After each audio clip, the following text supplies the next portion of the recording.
Boa noite, amigos. Boa noite. É uma alegria grande estar aqui nesse instante. Como o Pedro falou, a gente já acompanha há algum tempo as Semanas Espíritas de Macaé. E nós temos assim, destacado muito a importância desse trabalho, conversado muito a nível do movimento espírita, no sentido de que as pessoas estejam vindo visitar, conhecer esse modelo de atividade, né? Que tem então as suas reuniões pela manhã, à noite, favorecendo os laços, né, de amizade. Então, este modelo de trabalho é muito interessante. E é muito bom a gente estar aqui, porque já tenho grandes amigos, minha comadre está aqui, né? E tantos outros amigos, muito queridos. E por isso a gente agradece a Tânia o convite para a gente estar aqui. A gente vai conversar a respeito desta fala de Paulo de Tarso, né, que hoje à tarde nós conversamos. Diz Paulo, né, já estou crucificado com Cristo e vivo não mais eu, mas Cristo que vive em mim, e a vida que agora vivo na carne, vivo-a na fé do Filho de Deus. E o qual me amou e se entregou a si mesmo. E se entregou a si mesmo por mim. Então hoje a gente tem que contar para vocês em que circunstância esta frase foi falada, né? E aí então a gente tem que lembrar deste episódio. E eu estou convidando vocês em vendo este episódio de Paulo no chão, que é o episódio em que ele vê, não é, Jesus aparece para ele, né? Não sei se está claro para vocês estarem acompanhando, mas o que está ali vai acontecer na quarta-feira no teatro. Então eu já estou convidando vocês para que vocês assistam a peça, porque é fantástica. Já passou lá pelo Rio de Janeiro e a gente fica muito emocionada em ver. Então é lembrar, né, que o nome deste amigo não era Paulo, ele era Saulo. Ele era então, como ontem João Luiz estava contando para a gente, né? Ele era aquele homem de Tarso, era Saulo de Tarso, que ele era ele divulgava as noções do judaísmo de uma forma assim realmente muito rígida, porque ele acreditava naquela lei. E ele então, ele divulgava aqueles ensinamentos e ele soube, não é, ele foi tendo contato com algumas outras pessoas que começaram a falar a respeito de um grupo de homens que estavam numa determinada região, que era na estrada de Damasco, né? Ou melhor, esses homens criaram a Casa do Caminho. E eles então divulgavam as noções de um carpinteiro. Ele então começou num programa de perseguição àqueles homens do caminho. E com isso ele vai fazer ele pede às igrejas de Jerusalém que o autorizem para que ele vá fazer uma perseguição àqueles homens. Então ele se organiza, ele vai, e no meio do caminho acontece aquilo. Então ele vê uma luz muito forte não é? Que alguém está perguntando, mas Saulo, Saulo, por que me persegues? E naquele instante ele teve a visão, né, de Jesus. E ele cai do cavalo, né, ele vai ao chão, ele fica cego, né, e continua se dirigindo a Damasco. Só que tem que, no início, a intenção dele era perseguir, e ele estava fixo numa figura que se chamava Ananias. Então ele que antes ia perseguir Ananias, depois de 3 dias daquele episódio, ele vai então ser recebido por Ananias, que ajuda a tirar as escamas dos seus olhos. Então essa história é assim belíssima. E a partir desse instante, Paulo então vai mudar radicalmente a sua vida. Aquele momento de encontro com Jesus foi assim decisivo nessa virada de comportamento. E a gente fica assim imaginando, não é? O que é nós encontrarmos Jesus no nosso caminho. Mas a gente fica assim, não, mas Jesus, não é? A gente não vai encontrar com Jesus, não vai acontecer conosco aquilo que aconteceu com Paulo. Mas a gente pode também estar assim pensando neste nosso encontro com os nossos anjos guardiães, com os nossos amigos espirituais, o quanto isso significa na nossa vida. Então, a partir dali, Paulo então vai passar 3 anos no deserto, não é? Por que ele vai para o deserto? O desejo dele, logo que ele fica, em que as escamas caem do seu rosto, dos seus olhos, o desejo dele era ir às sinagogas e falar a respeito da nova proposta de vida. E aí os amigos aconselham, não era realmente importante naquela hora, e nem era bom para ele, né? Porque até há pouco tempo ele estava sendo visto como perseguidor dos cristãos. E a partir dali ele vai se identificar como aquele que está defendendo Jesus. E aí ele fica 3 anos no deserto.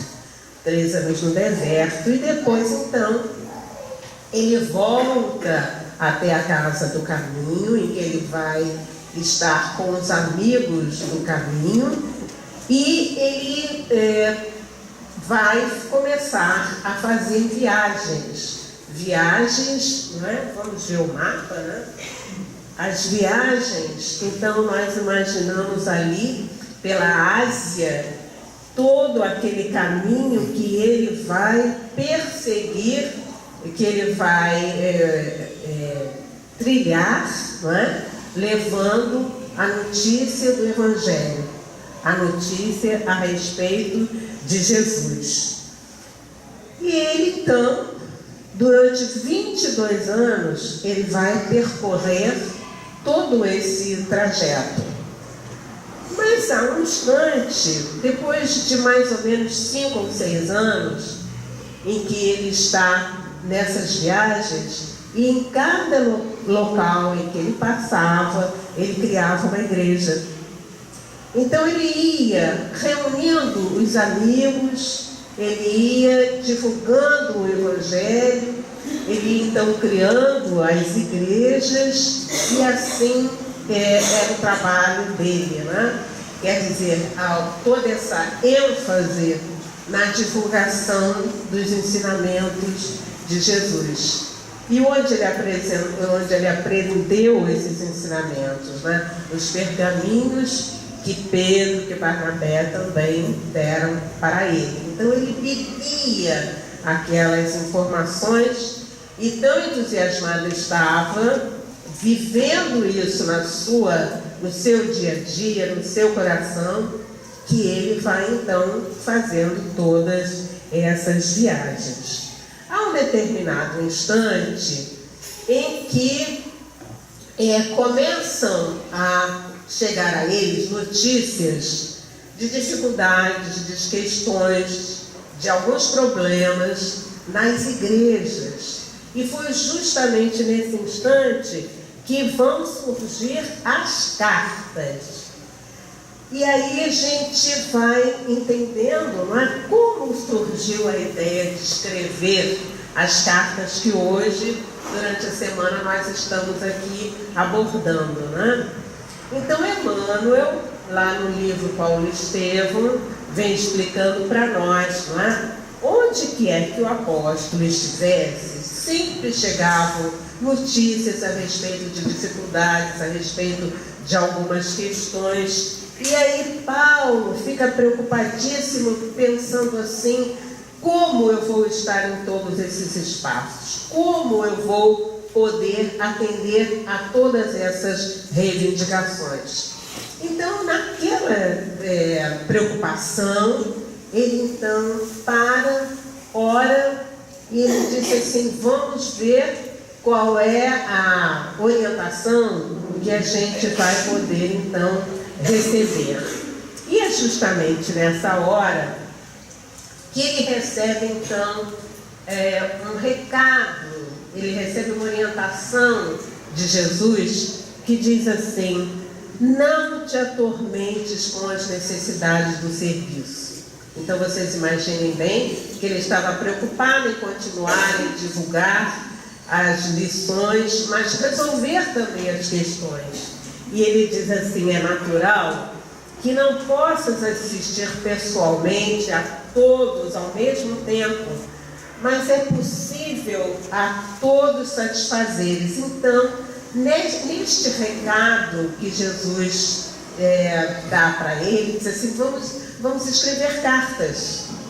Então, você vai escrever as cartas para estes irmãos onde estão acontecendo essas situações difíceis, não é?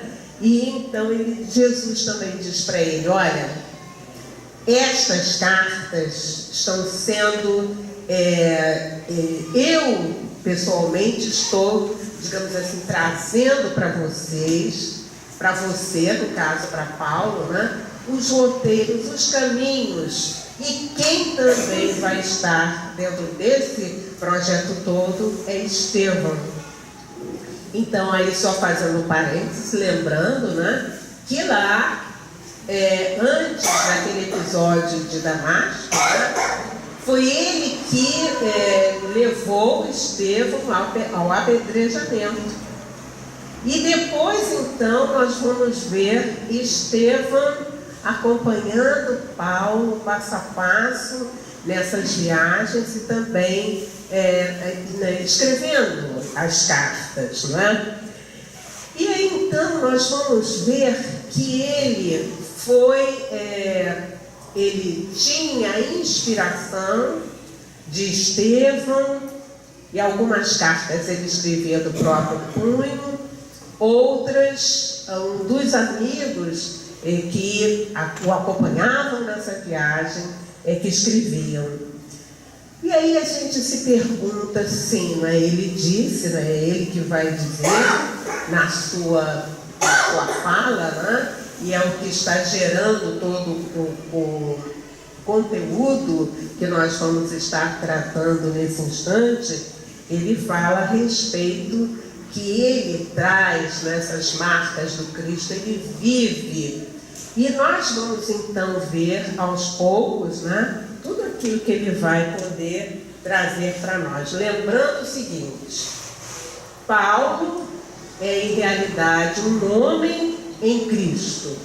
Quer dizer, ele procurou, ele assimilou toda a informação que o Cristo trouxe, e este título é uma das informações de um dos livros que a gente tem, que justamente tem esse título, do nosso companheiro já desencarnado, Rui Kremer. Então ele vai trazer Paulo, um homem em Cristo. E aí então ele vai trazendo para nós estas informações. Vejam bem, foram 22 anos de ação apostólica. Ele, naquele roteiro que a gente viu ali no mapa, né, ele então fundava as igrejas. E ele diz assim, e a gente vai entender o seguinte: quanto mais sofre, mais suporta malefícios, sem jamais perder a alegria. Eu tenho a certeza que vocês todos que já leram o livro Paulo e Estevão, anotaram quantas situações difíceis ele passou, quantas ele foi jogado ao monturo, ele levou açoites, ele teve que situações de grande, vamos assim dizer, ele foi sacrificado, não é? Ele sofreu roubos, não é? E ali então nós vamos ver o sacrifício desse amigo que lutou no sentido de que o evangelho chegasse aos gentios, quer dizer, chegasse àquelas pessoas que ainda não conheciam este evangelho. Ele diz assim: eles não tinham recursos, viajavam a pé, dormiam ao relento e não dispunham de agasalhos e viveram no catálogo de perigos e ciladas. É interessante a gente lembrar, né, aquele episódio em que ele e Barnabé estão numa gruta conversando, e eles falam a respeito da riqueza que era o evangelho. E quando eles falaram da riqueza, havia por perto ladrões que chegaram e quiseram tomar a riqueza deles. E a riqueza era o evangelho. Né? E ele ainda diz: Paulo discute em suas cartas os problemas morais e espirituais do mundo pagão, aponta novos horizontes, desvendando caminhos de então desconhecidos, procurando preencher com inesgotável força o vazio que ele pressentia da religião que ele até algum tempo atrás ele vivenciava. Pode passar. Nós vamos ver então, mais uma vez, eles, que eram aqueles que viajavam, Paulo, Silas, Barnabé, eles possuíam folhas de apontamentos com endereço dos que eles precisavam visitar. Então nós vamos ver naquele mapa, né, na Galácia, que é justamente onde está colocada a frase que a gente está estudando, né? Então, o que eles faziam? Eles sabiam exatamente as pessoas que eles poderiam buscar e eles faziam esses apontamentos. E Paulo se preocupava pessoalmente por cada pessoa. Onde ele chegava, as pessoas também chegavam querendo conversar com ele. Então, ele ouvia as dúvidas, as dificuldades, as petições, e com o seu poder, não é, ele ia envolvendo as pessoas, e ele tinha assim uma presença encantadora, ele desinteressada. Mas o que nós vamos então anotar é justamente esta presença dele. Onde é que está havendo problema? Bom, então nós vamos tentar, nós vamos conversar. E ele procurava dessa forma ir diluindo todas as questões. Nós vamos ver ainda, né, que todos estavam presentes no seu coração e em sua memória. Então, nós vamos visitar algum espaço, digamos que nós vamos fazer uma comitiva para visitar uma determinada região onde há algumas dificuldades. E aí, o que eles fazem? Como é que eles agiam, né? Então, eles anotavam, eles tinham esse olhar para todas as pessoas com as quais eles entravam em contato. Então, olha só, na sua memória, no seu sentimento, estavam os que tinham dúvida, os que punham reparos, porque às vezes, quando nós vamos em algumas regiões, existe sempre aqueles que querem reclamar, que querem dizer, eles anotavam tudo. Então, vejam bem, na memória deles também estavam os difíceis, os impiedosos, os angustiados e os transbordantes de entusiasmo, os críticos, os vacilantes e os tímidos. E eu achei interessante o que está colocado ali, com uma corzinha diferente, para que a gente veja a ação dele. A ninguém perdia de vista. E o que quer dizer isso, né? É que eles não faziam separação, e essa realmente a proposta do ensino com Jesus, não fazer diferença de nenhuma maneira, né? Porque todos somos filhos de Deus. E aí, dessa forma, eles agiam assim, né?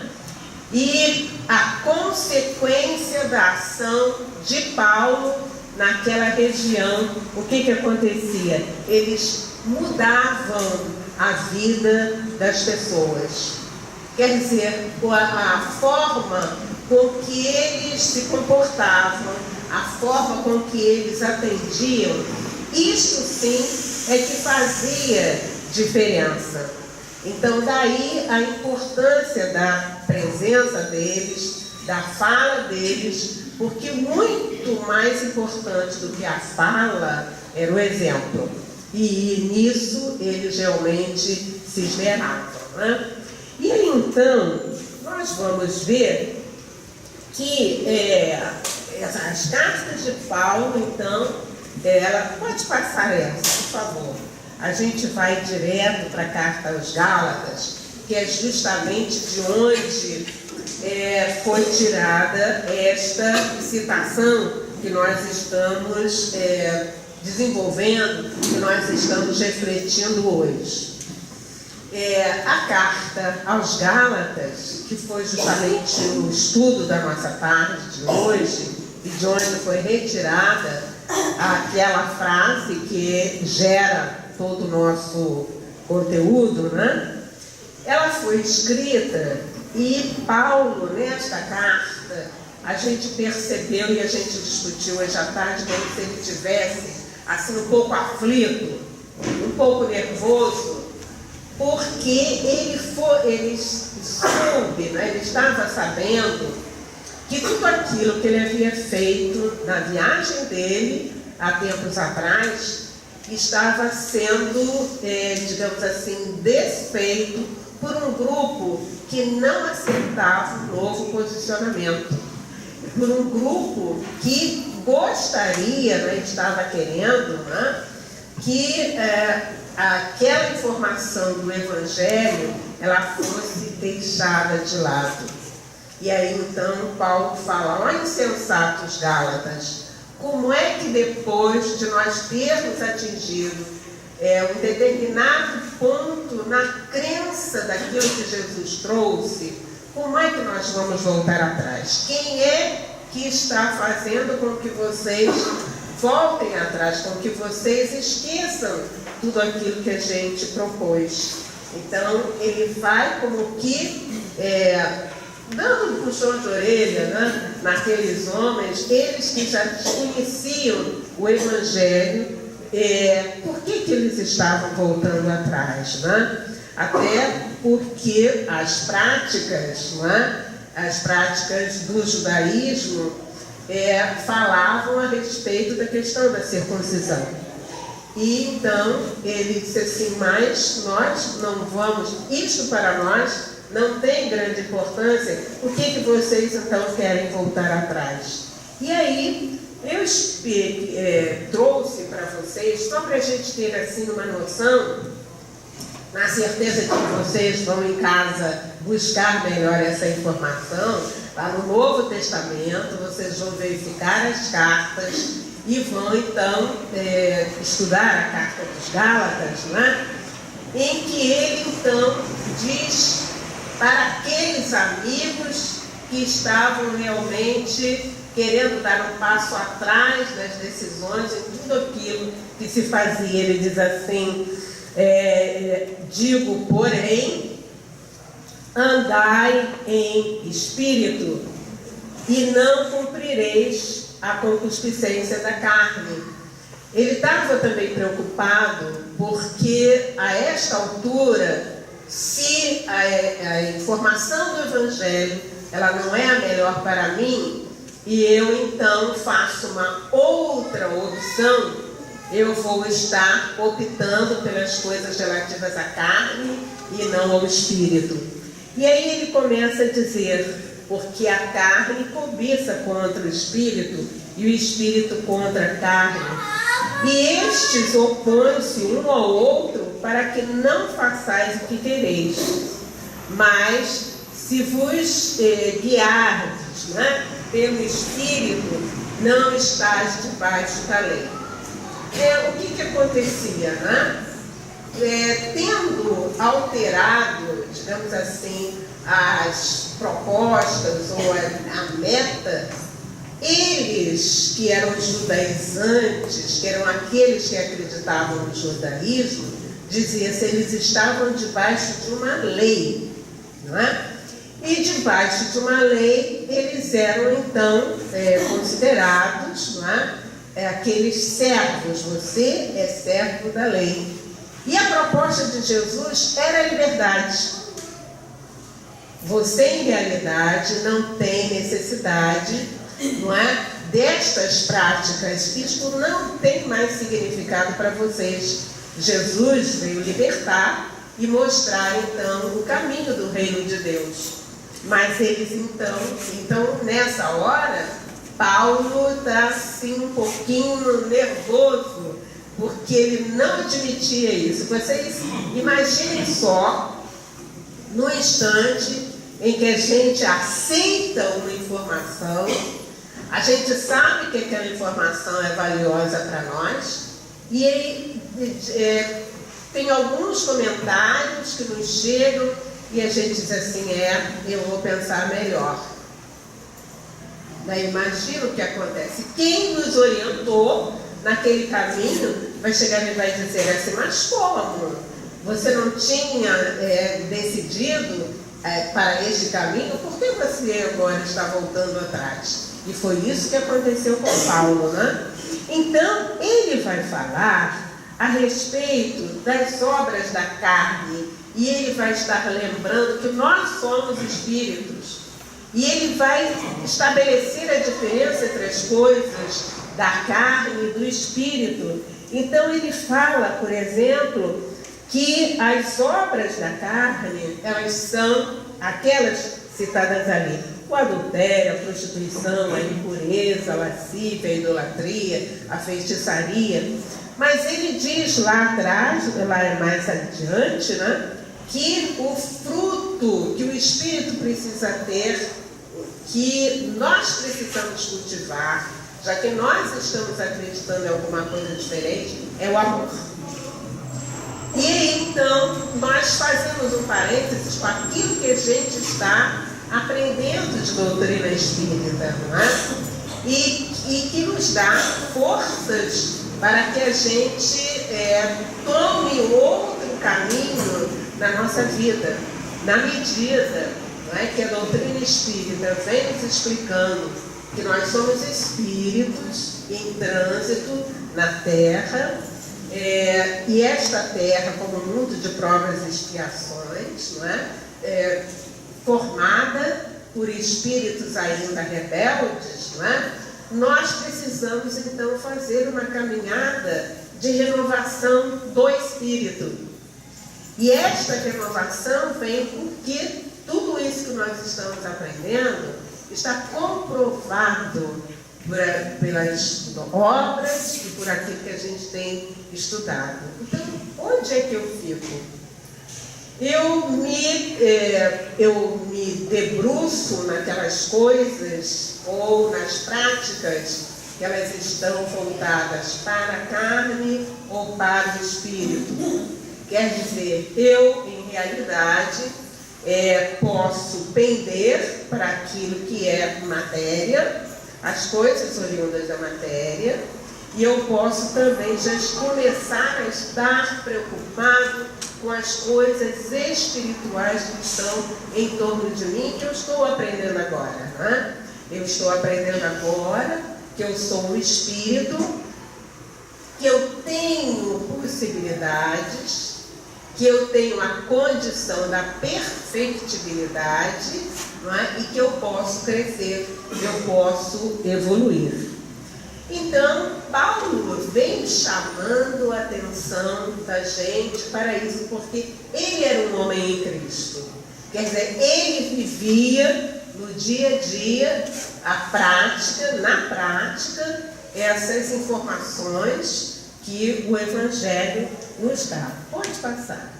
E aí ele diz assim, vocês vejam bem que tudo isso que ele está falando é alguém que faz, alguém que age, alguém que está vivenciando as questões a respeito do cristianismo e vem nos chamar a atenção.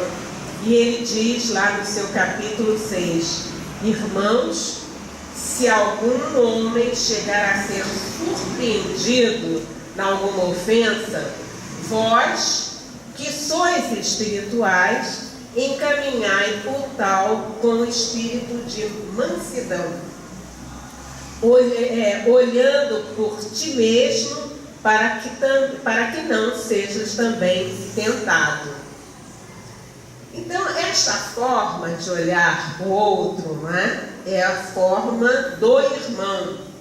Como é que eu olho alguém que está numa situação, como ele ali coloca, né, uma pessoa surpreendida numa ofensa?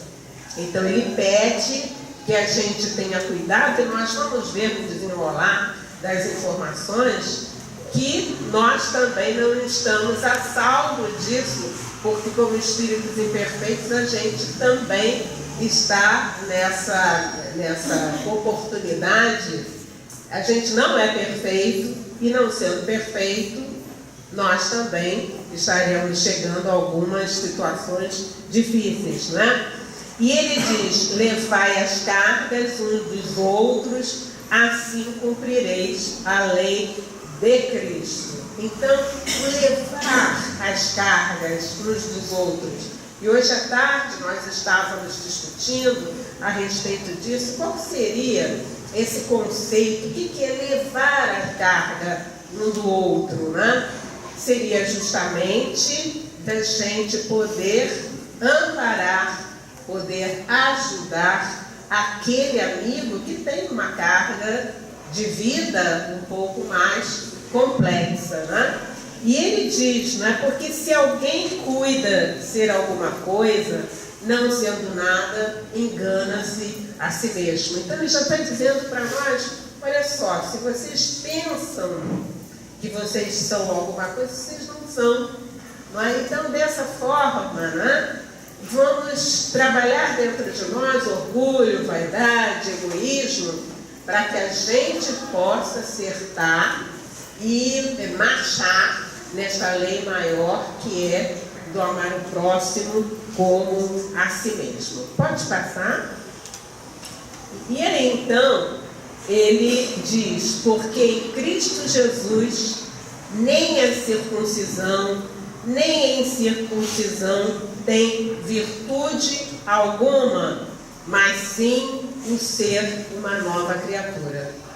Então ele estava se dirigindo àqueles amigos, né, da Galácia, né, que estavam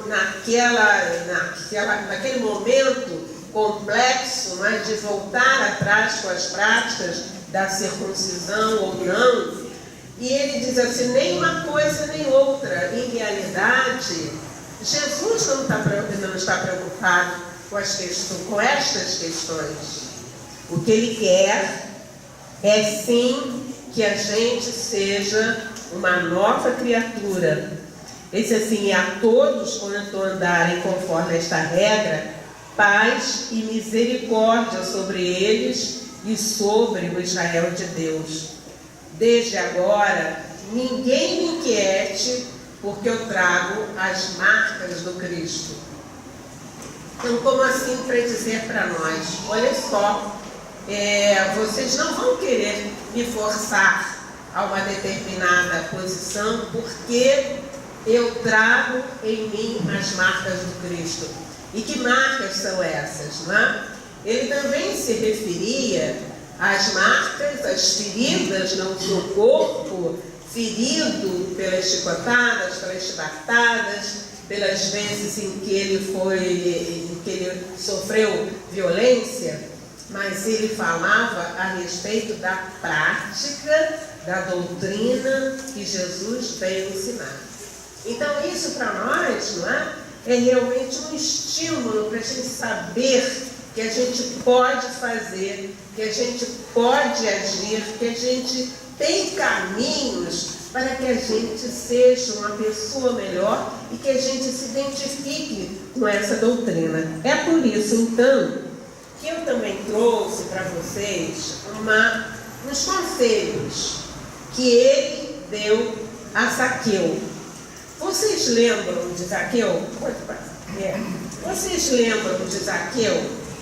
Alguém já lembra da situação que surgiu com Zaqueu, que foi um dos encontros com Jesus? Você lembra? Só você lembra, só você levantou o braço. Quem lembra, levanta o braço. Então tem muita gente, né? É porque imediatamente, vocês descobriram, imediatamente ele levantou o braço, né? E aí, qual foi? Mas como existem pessoas que não levantaram o braço, acho que vale a pena a gente relatar rapidamente, não é, esse encontro de Jesus com Zaqueu. Zaqueu era um publicano, não é? Aquele que coletava os impostos, não é? E ele já vivia uma situação de constrangimento interior, porque ele, como cobrador de impostos, ele via a maneira com que as pessoas olhavam para ele, e aquilo não mais lhe satisfazia. E ele soube que alguém, que uma pessoa, um guru, vamos assim dizer, ia passar naquela cidade. E ele então se preocupa e ele quer então aproveitar aquele instante, e ele ouve ele ouve a multidão, aquele barulho da multidão, né? Aquele vozerio, e ele então diz assim: é Jesus, é aquele guru que está passando por ali. E ele sai correndo porque ele queria ver, porque ele achava que aquela insatisfação que ele vivia, né, iria ser tratada por esse Jesus. E ele vai, ele era pequenininho, ele sobe ao sicômoro, e Jesus olha para ele e diz: Zaqueu, desce da árvore. Na hora que Jesus falou Zaqueu, desce da árvore, ele ficou sem saber o que fazer. Mas como é que ele sabe meu nome? Não é? E ele desce da árvore. Jesus foi jantar na casa dele, e a partir daquele dia ele se torna um outro homem. Ele passa, não é? Jesus, ele diz assim: olha, se eu devo às pessoas que eu sobretaxei os impostos, eu vou devolver 4 tantos a mais. E ele assim o faz, não é? E ele, depois daquele instante, depois daquele jantar, ele vai seguir Jesus. É Leon Tolstói, no livro Ressurreição e Vida, que conta para nós esse episódio. E há um momento em que Zaqueu, depois que Jesus partiu, está meio desesperado, está meio entristecido, está desanimado, e ele ouve dizer que havia alguém que tinha estado com Jesus e que ia fazer o seu discurso na sinagoga. Era Paulo. Então ele vai até lá, ele vai conversar com Paulo, assim como nós vimos que Paulo não deixava ninguém sem resposta. Ele procurava acolher todas as pessoas.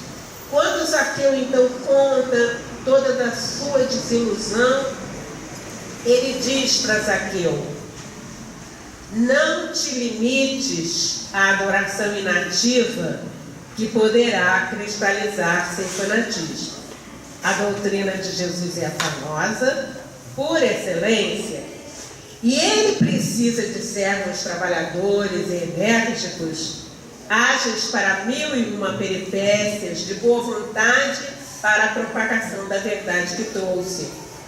E aí Paulo diz para Zaqueu: olha, você que acompanhou Jesus, que viu aquilo que Jesus fazia, você acompanhou as curas, os encontros, as falas, você vai e faz o mesmo. O que você, não é? Ao invés de você ficar nessa adoração inativa, isto é, mas que coisa maravilhosa, mas os espíritos, mas que maravilha. Você disse, não, esta é uma adoração inativa. Não é isso que Jesus quer. E ele diz que a doutrina dele é afanosa, então ele precisando de trabalhadores ágeis. E ele diz assim, não é? Ele diz o seguinte, pode passar. Ele diz assim: nenhum de nós será tão pobre que não possa favorecer o próximo com algo que possua para distribuir. Então vamos ver agora, Paulo vai dizer para ele, para Zaqueu, que estava desanimado, que estava entristecido, o que ele pode fazer. Eu tenho a impressão que esse é um recado para todos nós. O que a gente pode fazer? Nós estamos hoje aqui falando de Paulo a semana toda, né? Nós estamos falando de Paulo, este homem em Cristo, essa personalidade fantástica, e a gente se diz, bom, mas Paulo é Paulo, e eu ainda sou uma Darcizinha pequenininha, não é? Não é assim que a gente pensa?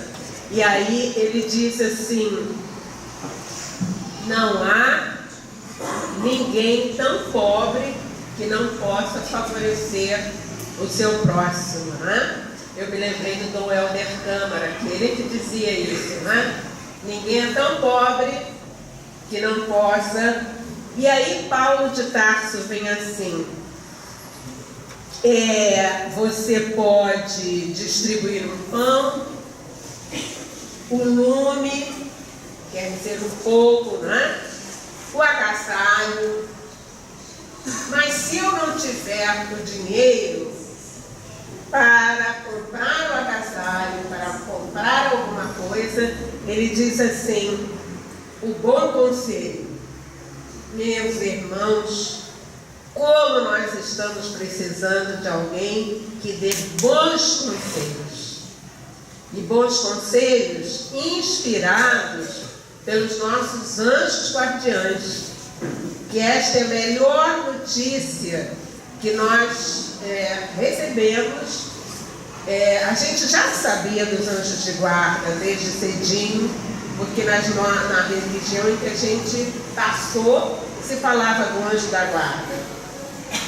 Mas nós estamos agora aprofundando esse sentido do anjo da guarda, que é esse espírito que se responsabiliza pela nossa encarnação. Você está encarnando e eu estou aqui do seu lado para te dar toda assistência. Então, na hora em que nós estivermos em conflito, em dúvidas, nós temos a certeza que este amigo nos ajuda. E esse amigo também nos ajuda a identificar aquele que de repente está perto de nós e precisa de um bom conselho. E ele diz: a advertência solidária. Então, às vezes, os nossos filhos, né, os nossos amigos, precisam de uma ligeira advertência, de uma conversinha de pé de ouvido que a gente pode fazer, não é? E ele diz, a assistência moral no infortúnio. E aí, em qualquer instante de dor que aquele amigo, aquele irmão que está ao meu lado, a gente pode dar uma palavrinha.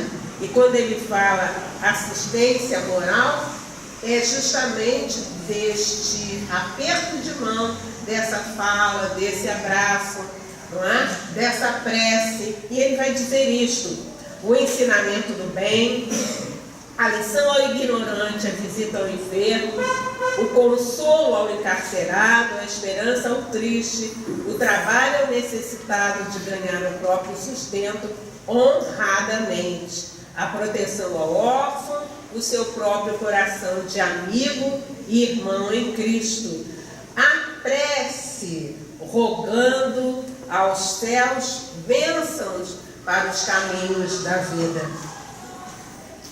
Se nós pudermos, em algumas ocasiões no nosso dia a dia, agir desta maneira, lembrar disto, não, mas eu não tenho nada a ver com a outra pessoa, eu não tenho nada a ver com quem está na rua. Nós temos a ver, é justamente esta a proposta, não é? Que o cristianismo vem trazer para nós e que Paulo também assimilou. E vamos lembrar aquela questão, a ninguém ele deixava sem resposta. Será que eu posso fazer isso? Será que eu tenho condições de fazer isto? Tenho. E as nossas mãos, nós temos as nossas mãos, nós temos o nosso coração cheio de sentimento de paz, para que a gente possa ajudar nesse instante a quem está perto de nós e especialmente nesses instantes em que há tanta dúvida, em que há tanto medo, em que a depressão nos atinge, em que o número de suicídios cresce a cada momento.